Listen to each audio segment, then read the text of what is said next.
¿Qué tal? Estamos nuevamente en el estudio de los Salmos y bueno, hoy estaremos observando el Salmo número 5, ¿verdad? Que cómo hay riqueza, cuánta enseñanza hay. Extraordinario, es precioso. Así es. Y bueno, le saludamos a usted que está viendo esta transmisión en este día martes, ¿verdad? Damos gracias a Dios por la oportunidad de poder compartir la palabra, ¿verdad? Que es siempre las instrucciones que Dios nos ha dado, la enseñanza para nuestra vida. Y bueno, Servando, ¿qué te parece si vamos comenzando? Hay gente que me dice, qué cortito el programa. Entonces vamos avanzando para sacarle la mayor riqueza al Salmo 5, ¿verdad? Y vaya que se pueden sacar muchas cosas. Vaya, ¿verdad? Sí, es muy rico, es precioso. Es de los salmos espirituales. Salmos Que nos espirituales. eleva, que nos lleva hacia tener un nivel espiritual de buscar a Dios en la madrugada. Eso es un anhelo de todo un cristiano, de toda la gente que busca a Dios, encontrar a Dios. Y David, que era un maestro para encontrar a Dios, nos enseña cómo encontrar a Dios en la mañana. Claro, claro. Pues, ¿qué te parece si vamos leyendo el Salmo 5? Mire lo que dice aquí. Y se llama La plegaria pidiendo protección. Y bueno, así dice los primeros versículos, son 12 versículos que vamos a compartir. Mire lo que dice: escucha, oh Jehová, mis palabras, considera mi gemir, está atento a la voz de mi clamor, Rey mío y Dios mío, porque a ti oraré.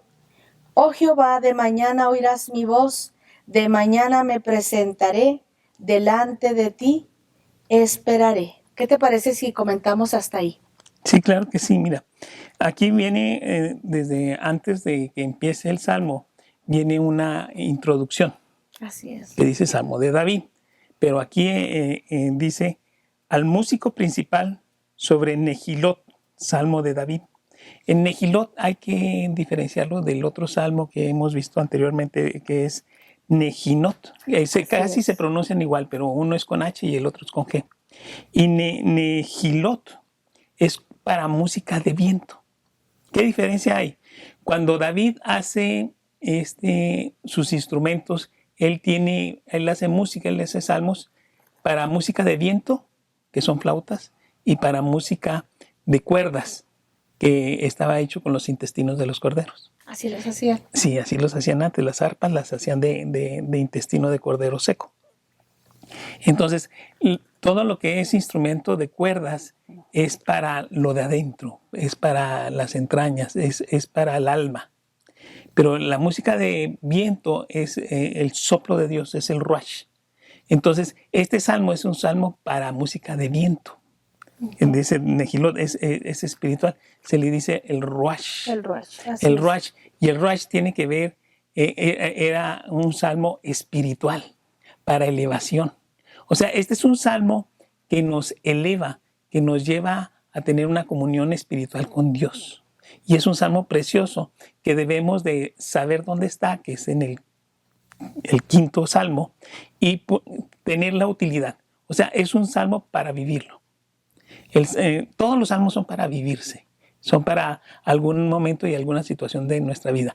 Si usted que nos está oyendo en su casa desea tener una comunión con Dios así linda, tener un encuentro espiritual, tener una revelación del Espíritu Santo especial y lo quiere buscar, este es un salmo que se debe de buscar en la madrugada. Muy, muy tempranito, a las 5 de la mañana, 6 de la mañana, que se levante uno, leerlo, y es aquí en forma magistral. David nos enseña cómo tener una oración perfecta y hermosa delante de Dios. Entonces ya con esta introducción podemos empezar. Aquí donde hablas que es un instrumento de flautas, pudiera ser que pudiéramos para orar buscar adoración con una música instrumental de flauta, sería ideal. Exactamente. Porque aquí mismo nos lo enseña, ¿verdad? Que el instrumento de flautas nos conduce a su presencia por causa de que son instrumentos de viento, ¿verdad que sí? Entonces, si pudiéramos recomendar, sería música de adoración. Con música buscar en música de saxofón, música de trompeta, música de oboe, música de viento, ¿verdad? O música de orquesta en general, que se oye, toda la orquesta se oye muy hermosa, que no sea canto, sino que sea solamente un fondo musical orquestado. ¿Y qué que hay tal? muchos. Oye, a mí en una ocasión estaba un joven y tenía unos tamborazos, ¡guau! La batería, todo lo que daba. Y le digo, ¿qué estás haciendo? Orando. Le dije, ¿con esos tamborazos? Y entonces decía, sí, me gustan los tambores para entrar a la presencia de Dios. Pero según este salmo, realmente tenemos que estar ubicados. Claro. Si quieres meterte a una plática con Dios, en una quietud en el espíritu, busca ese tipo de música, ¿verdad? Porque digo, los tambores, la batería, la guitarra eléctrica, y dices tú, ay, Dios mío, los cabellos así se crispan, ¿no? Exactamente, porque hay música para alabanza. Para y adoración. él se equivocó, lo que a lo mejor buscaba era alabar a Dios, que también trae un gozo y una alegría, un regocijo, porque todo lo que es tambores, timbales, tiene que ver con el cuerpo y el corazón. Así es, que con la alegría, el regocijo, exactamente. el gozo. Pero cuando es adoración, el buscar qué es lo que Dios quiere para nosotros, porque aquí este salmo nos dice, aquí es para escuchar la voz de Dios. Y no solamente eso, lo que nuestra alma necesita. Claro, también. Porque dice, estad quietos y conocer que yo soy Dios.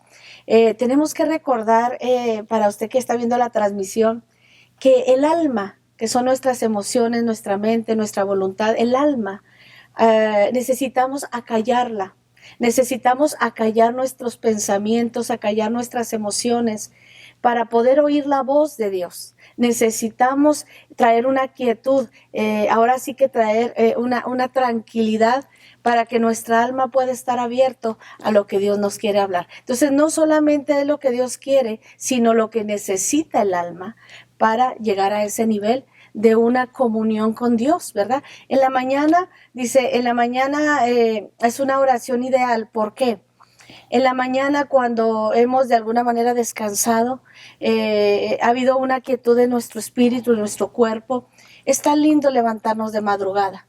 Es precioso porque en la mañana hay una revelación especial que Dios nos da. Claro. Hay gente que me ha dicho, a mí me gusta orar en la noche, pero todavía traemos la adrenalina del día, todavía traemos el acelere. Sin embargo, en la mañana, qué hermoso la mente es. Cansada. Está la mente cansada, está el cuerpo cansado. Yo le recomiendo que duerma un rato y se levante de madrugada y usted va a ver todo lo que el Señor le va a revelar.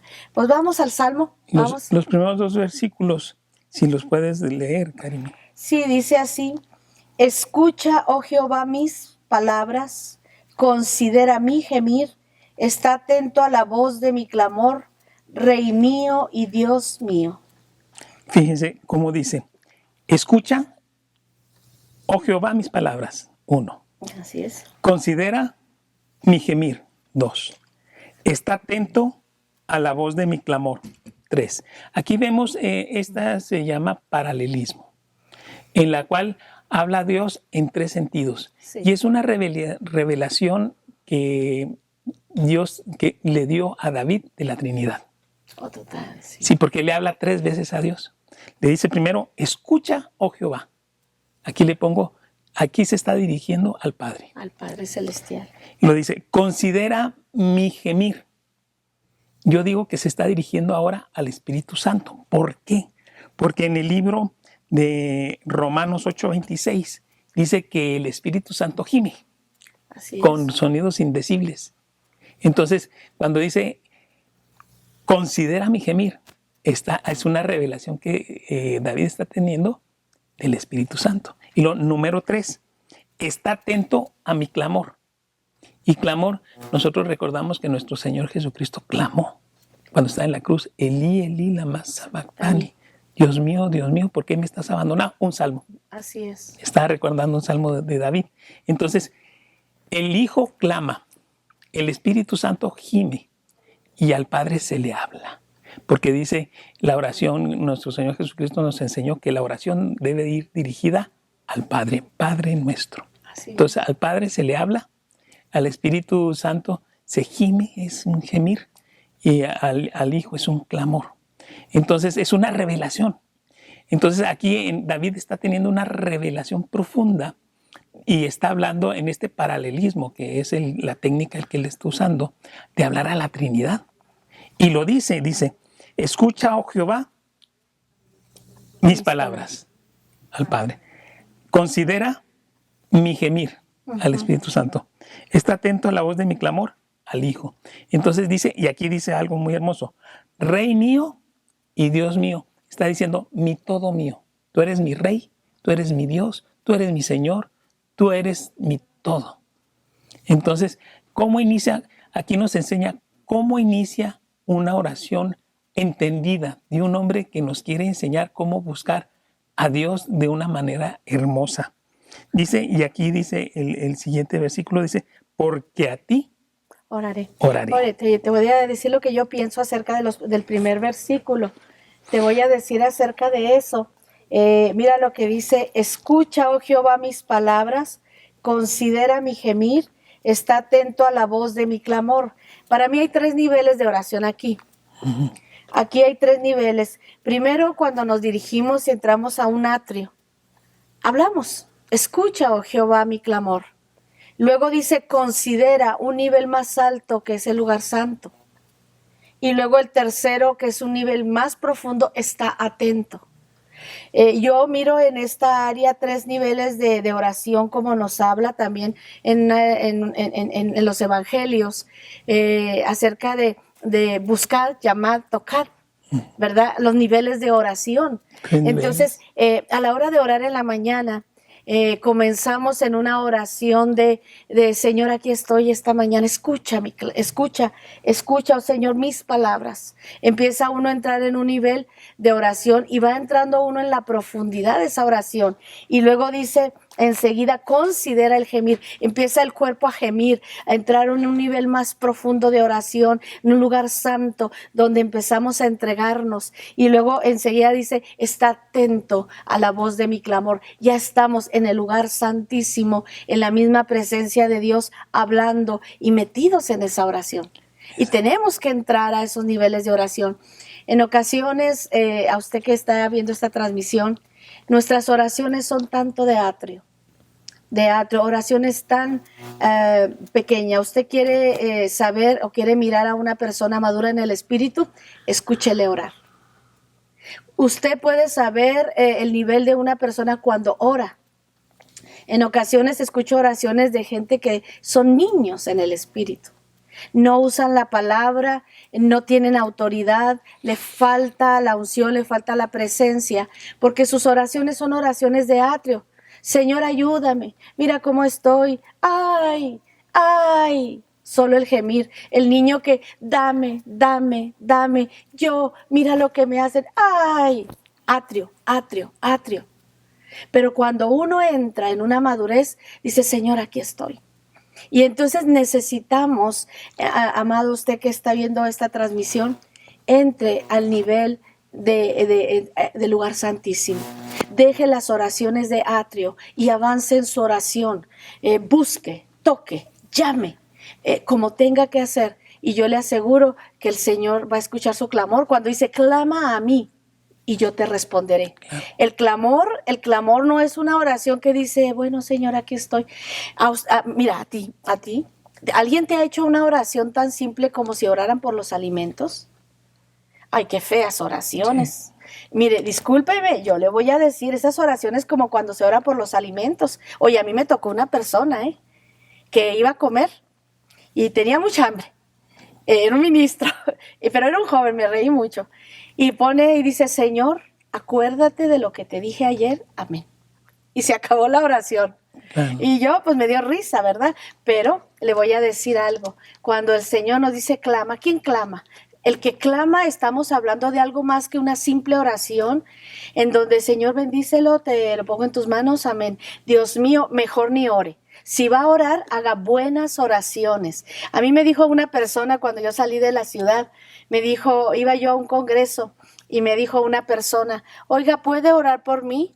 Porque usted ora con muchas ganas. Y le dije, no oro con muchas ganas, simplemente sé que la oración, si voy a orar, haga buenas oraciones. Oraciones que en verdad sienta la necesidad de aquel que le está pidiendo oración. ¿Estás de acuerdo? Así que cuando alguien dice, clama a mí, el clamor es un derramamiento de tu alma, es una expresión más alta, en una necesidad más sublime, más fuerte. Y dice, clama a mí. Si te metes a esa dimensión, a ese nivel, dice la palabra, yo te enseñaré con ese clamor cosas grandes y ocultas que tú no conoces. Porque mire usted, cuando usted entra en un atrio y camina al lugar santo, al lugar santísimo, a usted le van a ser reveladas tantas cosas, ¿verdad? Porque el Señor nos habla y nos dice, las cosas reveladas son para nosotros, las secretas pertenecen a Dios. Pero también Dios nos da otro pasaje en Isaías 45, del 1 al 3. Es cierto, las cosas reveladas son para nosotros, pero Dios te revela sus secretos. Y te daré los tesoros escondidos y los secretos bien guardados. Te los voy a revelar. Y esas cosas secretas Dios nos las revela, ¿verdad? Porque Él es bueno y misericordioso. Así que yo le invito en esas oraciones de madrugada. No se quede en el atrio, no haga oraciones de atrio. No se quede siquiera, entre al lugar santísimo, a un nivel más profundo, y cosas grandes y ocultas que usted no conoce le van a ser reveladas, ¿verdad que sí? Sí, y a propósito de lo que estás mencionando, de hacer oraciones, no monólogos, sino oraciones dirigidas a Dios, este mismo salmo lo explica, porque dice, mi Dios y mi Rey, porque a ti oraré. O sea, mi oración es ¿para quién? Para Dios. ¿Por qué? Porque hacemos oraciones para nosotros. Señor, dame, ayúdame, monólogos en los cuales nos estamos quejando, monólogos en los cuales nosotros estamos expresando cosas de nuestro corazón. Pero aquí, esta oración de David es una oración, dice, yo voy a orar para ti. Porque dice, porque a ti oraré. Parece que está haciendo una redundancia, pero no está diciendo, esta es una oración, no para mí. Esta es una oración, no para mis necesidades. Esta no es una oración, no para quejarme. Esta no para que me saques de un apuro, no. Esta es una oración para ti. ¿Para qué? Porque yo te quiero buscar a ti. Porque yo quiero hacer tu propósito. Una comunión, ¿verdad? Exactamente. Yo quiero y anhelo y te busco de la mañana a ti. Porque a ti oraré.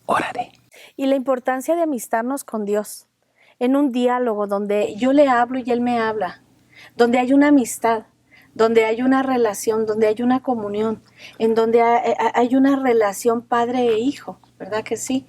Y entrar en ese nivel es también que nosotros pongamos de nuestra parte y todo el empeño, ¿verdad? Claro. Y Dios dice que el que le busca, le encuentra. Dice, el que a mí viene, yo no le echo fuera. Claro. Así es. Y aquí en el versículo 3 nos da un gran secreto de la oración.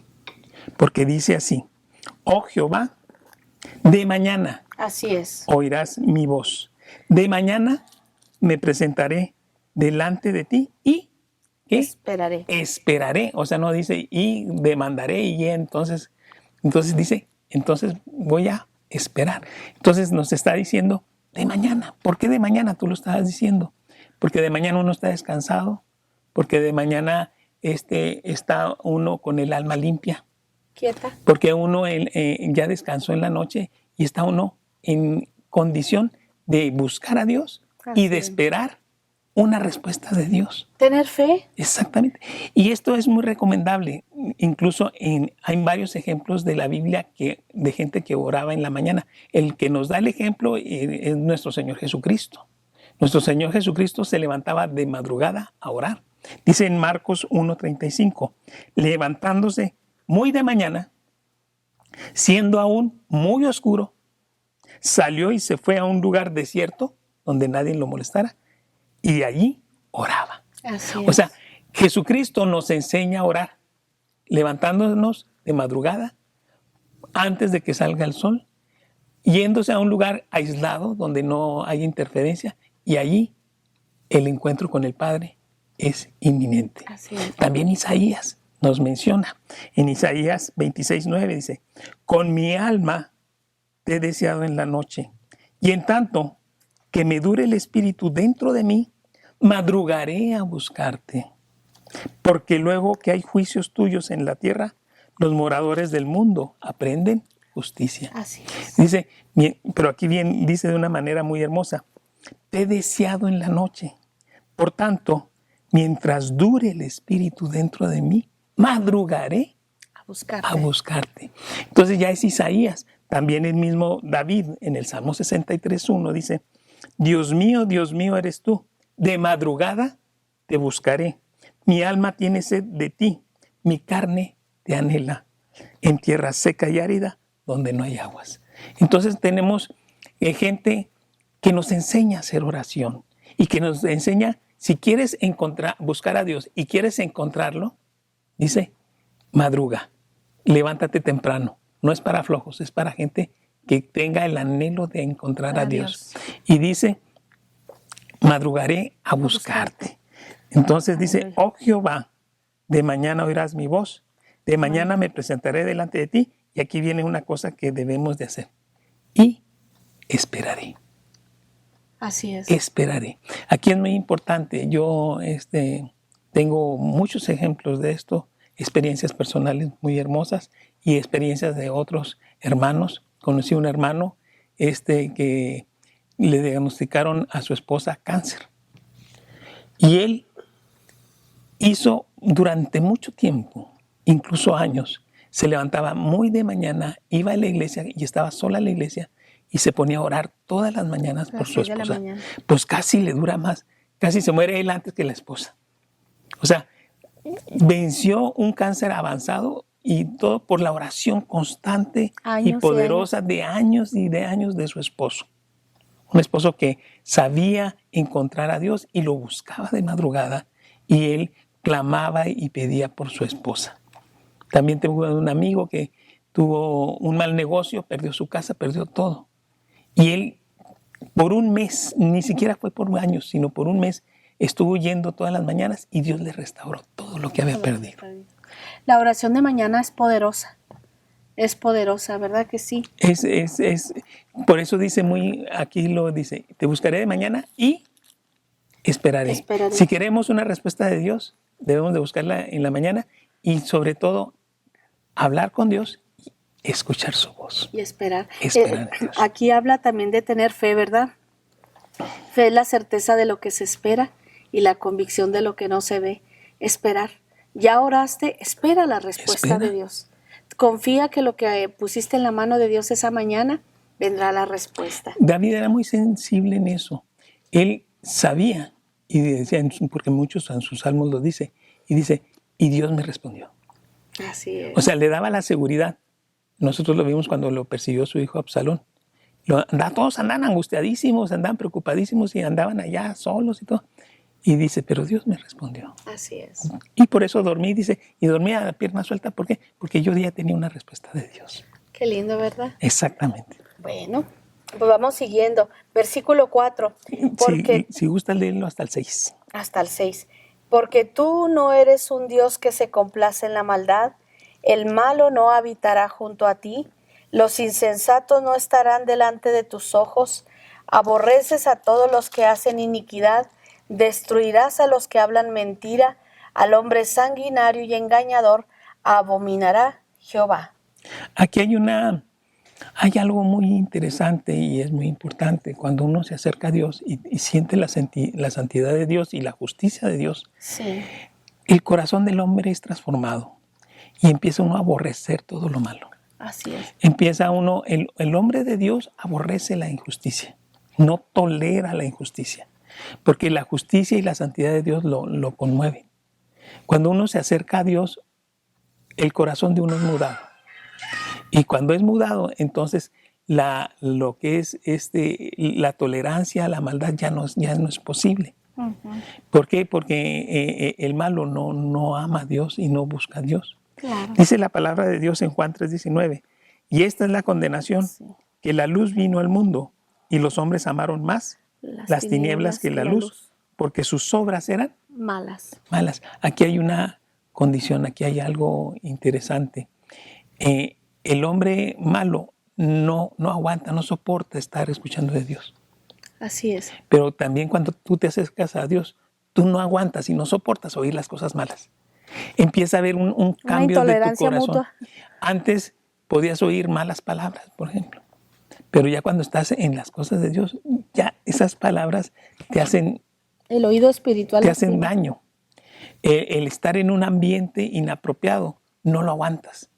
Pero, por ejemplo, el ver un programa de televisión y a veces salen cosas inadecuadas, no lo soportas, lo apagas.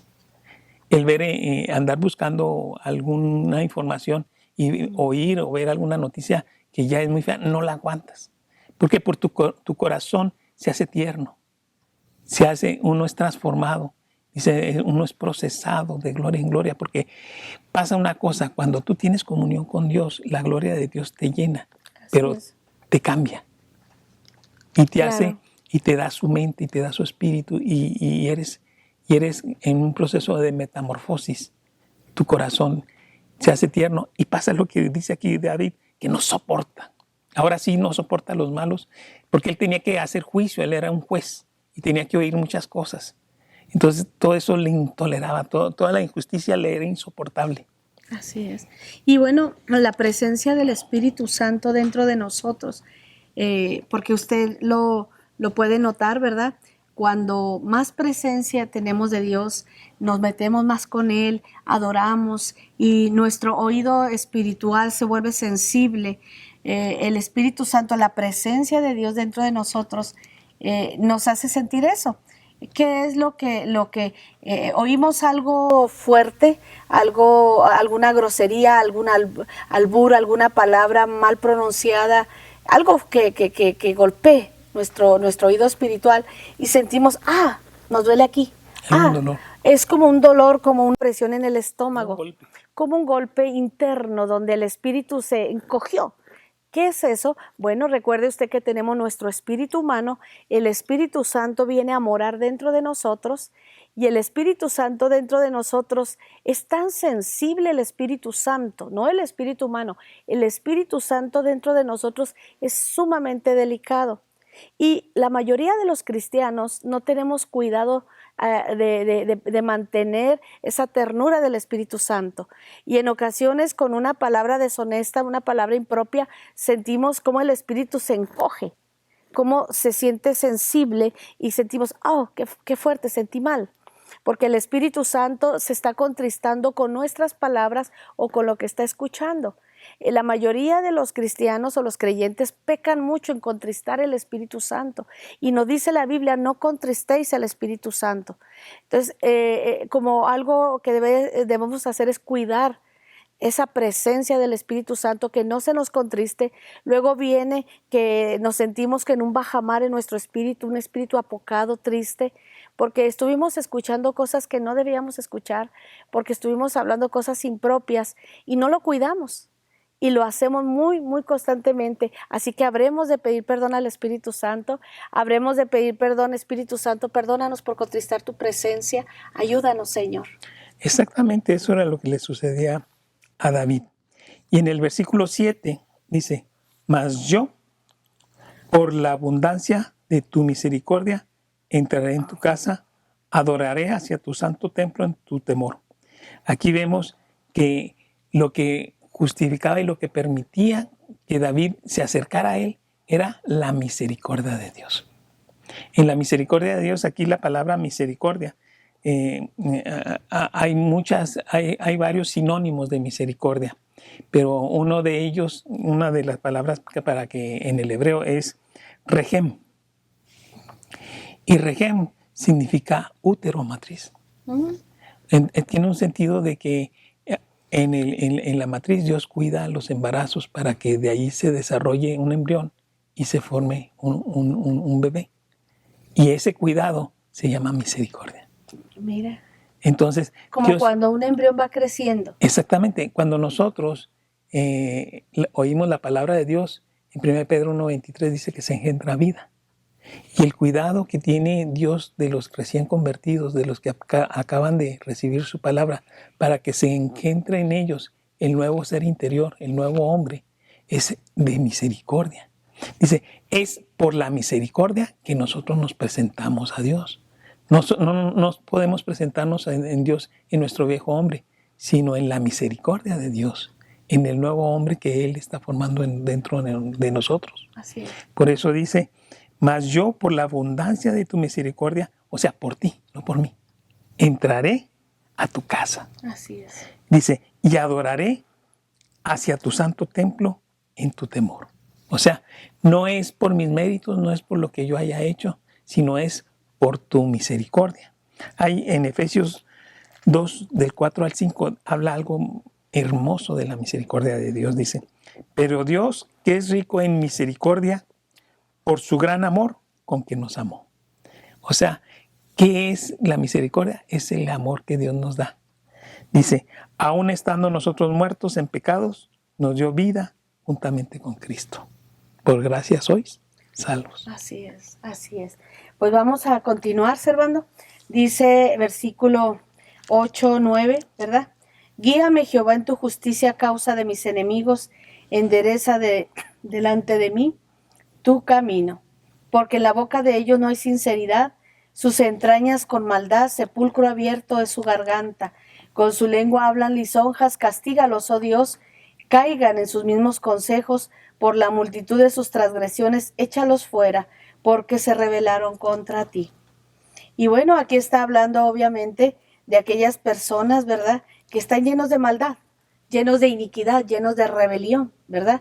Y menciona ahí de cómo están llenos de engaño, de mentira, y hace una referencia de un capítulo de Romanos, ¿verdad?, donde habla de aquellos que en la condición de aquellos que no le conocen, ¿verdad? Porque no hay uno bueno, no hay quien haga lo bueno, todos se desviaron, todos se perdieron, dice, y habla sepulcro abierto es su garganta, hablando de lo que es la voz, el corazón que habla, iniquidad, sepulcro abierto es su garganta, veneno de áspides, viene y dice en Romanos, hablando del hombre impío, del hombre que habla vanidades y que habla cosas del mismo infierno. Y luego aquí lo menciona, y hacen lisonjas, dice, y dice, y sus mismos consejos, en la multitud de sus transgresiones, échalos fuera, porque se rebelaron contra ti. Aquí se está refiriendo a aquellos que se unieron a él, ¿verdad?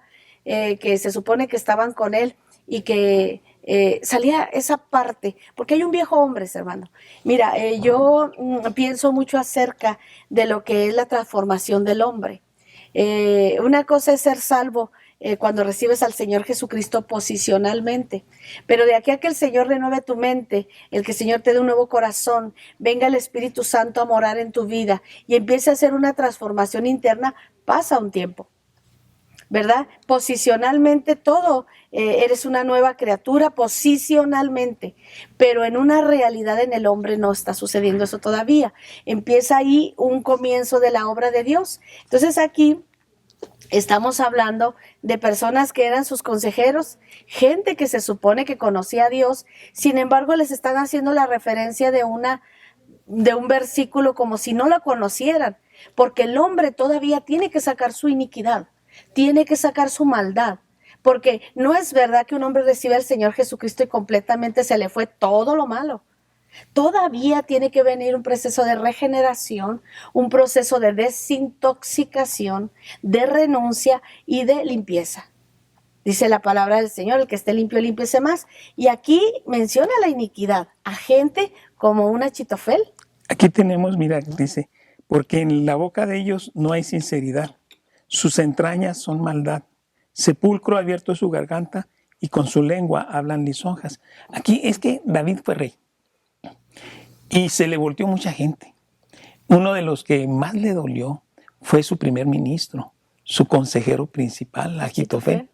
Él, y aquí dice, él con sus lisonjas, con su buen hablar, él me hizo pensar que era mi amigo. Incluso decía, me acuerdo cuando caminábamos juntos, hablando cosas secretas en tu templo. O sea, como en el templo se juntaban y hablaban cosas muy profundas, porque Achitofel era muy sabio. Tenía una gran sabiduría. Sí, hablar con una persona inteligente es sumamente agradable, porque se hablan cosas muy, muy, muy profundas y muy gustosas. Y era mi amigo, decía. Y dice, pero lo que a él le dice, él era un falso amigo pero se convirtió en un amigo verdadero. O sea, fue falso amigo y enemigo verdadero. Un enemigo de verdad. enemigo de a de veras, porque casi lo quiso matar.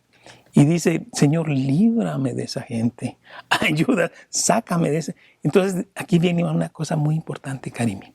Dice, enséñame a que yo pueda ver tu camino. Aquí lo dice. En el versículo, 8, dice el versículo 8, guíame, Jehová, en tu justicia a causa de mis enemigos. Y endereza delante de mí tu camino. Aquí es una parte muy importante. ¿Por qué? Porque dice, yo no soy autosuficiente. Se me demostró que soy un hombre limitado. Yo necesito el consejo de Dios y necesito ver el propósito y el destino de Dios para mi vida. Entonces, aquí David le dice igual que Moisés, porque Moisés cuando estuvo los 40 días en el monte, dice, Señor, enséñame tu camino. Y es la pregunta que nos hace una diferencia en nuestras vidas.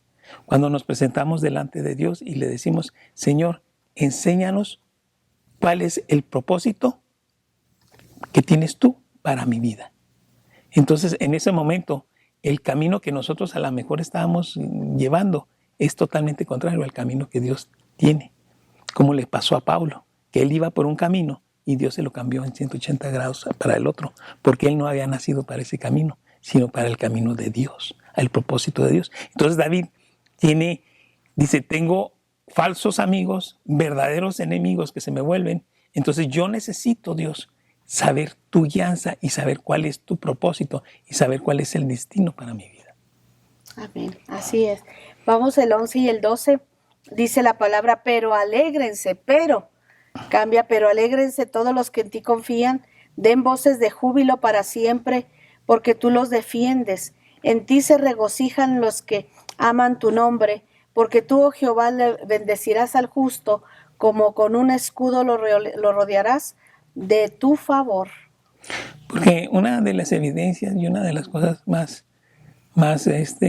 notorias de las personas que aman a Dios es que cuando sienten y viven la presencia de Dios, se llenan de gozo. Es una manifestación de alegría, claro, que solamente puedes compartir con alguien que tiene la misma experiencia que tú. Aunque hay gente que puede ser religiosa, pero no te va a entender. Los que te van a entender son los que se alegran y se gozan con la presencia de Dios. Por eso dice en el Salmo 16:11, me mostrarás la senda de la vida. En tu presencia hay plenitud de gozo, delicias a tu diestra para siempre. Y solamente esto lo puede sentir y vivir alguien que tiene una experiencia con el Espíritu Santo, una experiencia con Dios. ¿Por qué? Porque una de las manifestaciones de la presencia de Dios es el gozo. El gozo. Y solamente ese gozo se puede convivir con alguien que ha sentido lo mismo. No, y aparte es tan importante que dice que el gozo es nuestra fortaleza. Ah, claro. El gozo no tiene que ver que te esté yendo bien, no tiene que ver con las circunstancias favorables. El gozo es entender el propósito de Dios en medio de circunstancias difíciles. ¿Por qué no podemos perder el gozo? Porque el gozo del Señor es nuestra fortaleza. Tenemos que mantenerlo, el propósito, en medio de todo lo que estamos viviendo. Y luego dice, en ti se regocijan los que aman tu nombre. En ti están saltando de gozo los que aman tu propósito, tu amor. Porque tú, Señor, bendecirás al justo, como con un escudo lo rodearás de tu favor. Viene una cobertura sobre el justo. Exactamente. Eso fue lo que vimos ahora cuando vimos el entendimiento de la Pascua. La Pascua, en cuanto se puso la sangre del cordero en los dinteles de la puerta y en los marcos de la puerta, ¿qué era lo que significaba la sangre de Cristo? La presencia de Dios en la casa. Eso es lo que significa la sangre del cordero en los dinteles de la puerta. Que el mal no entra si la presencia de Dios está ahí, porque Dios no se mezcla con el mal. Así es. Entonces, la presencia de Dios en tu casa es la presencia de Dios en tu corazón. La presencia de Dios en tu alma es la que te libra del mal.